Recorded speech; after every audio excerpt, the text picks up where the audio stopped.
Hey guys, welcome back to Ratchet Builds. Today we're going to be working on the ground pounder again. In my previous video, I burned out the motor on this truck, on this brushed 540. I swapped it over to the 3S battery that already previously gave me issues with the gears. But this time I didn't have any issues with it, and I was enjoying playing with it so much that I just continuously put another battery in it and another battery, and I never let the motor cool down or anything like that, which I wasn't even checking the temperature of. I wound up burning the plastic out of the inside of the motor like it actually was dripping out of it. That was my fault, once again. So far, most of the stuff it seems like on this truck has been my fault. If I kept it on the stock battery or even only ran just a 2S, I don't think I'd had any more issues. I did go back and view some of my footage on the first issue with the gear, and if you listen into the video, you can actually hear the gear stripping on the 2S as well. I'm still going to blame that on me. It could be something with the gears. I've had other people comments issues about the gears on this, but at this point, with that new gear setup that I put in here, so far I haven't had any more issues with it. But we're gonna go ahead and get this thing stripped apart real quick, get all these electronics out of it, and get this new setup put in here. And the setup that I'm going with is gonna be this Easy Run.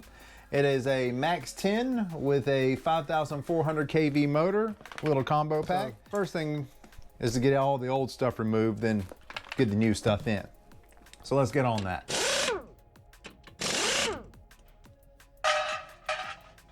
So I don't know what my camera caught because apparently I was in time-lapse mode, so I may have a time-lapse in here. But this is where we're at with the car. So far we've got the motor installed down here. The ASE is now installed. We've got our temp sensor plugged into our motor so that way I don't overheat this one. We also went ahead and drilled holes into our body up here and moved the battery tray back so that way I can actually set my 3S battery in here without it flopping around. Next step is I've actually got to program the controller back to my receiver and then set my endpoints of reverse and forwards on the ESC. So let me get that done and then we'll be right back.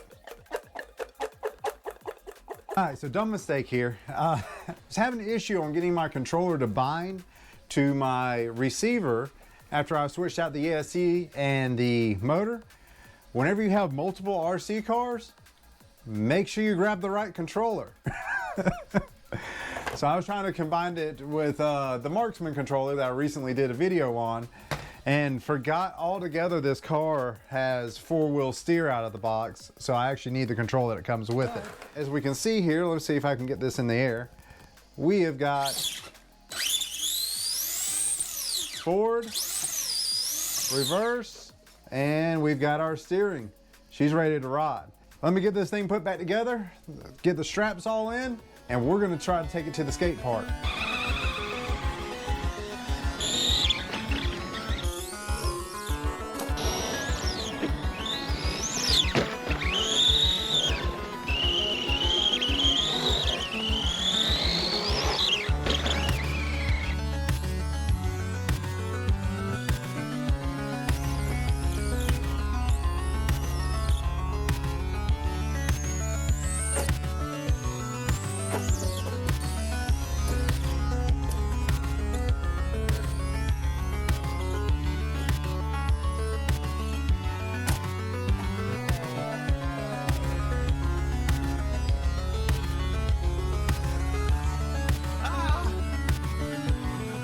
Back from the skate park, the ground pounder did pretty good. I played with it for about 15-20 minutes at the skate park, but as you saw in the clip on that last run, I kind of landed it a little bit wrong.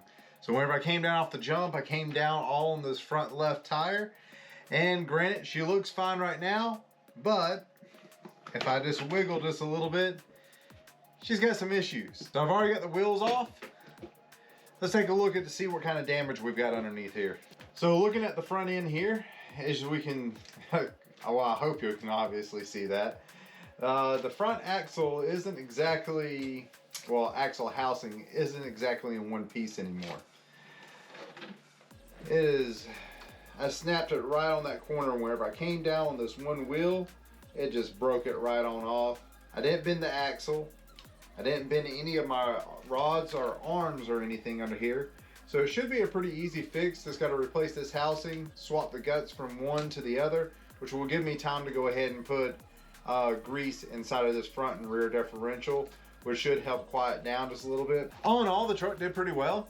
Of course, that semen is a little bit abusive to the plastic components, but whenever you're not landing the cars right, you can't really expect it to handle that type of abuse.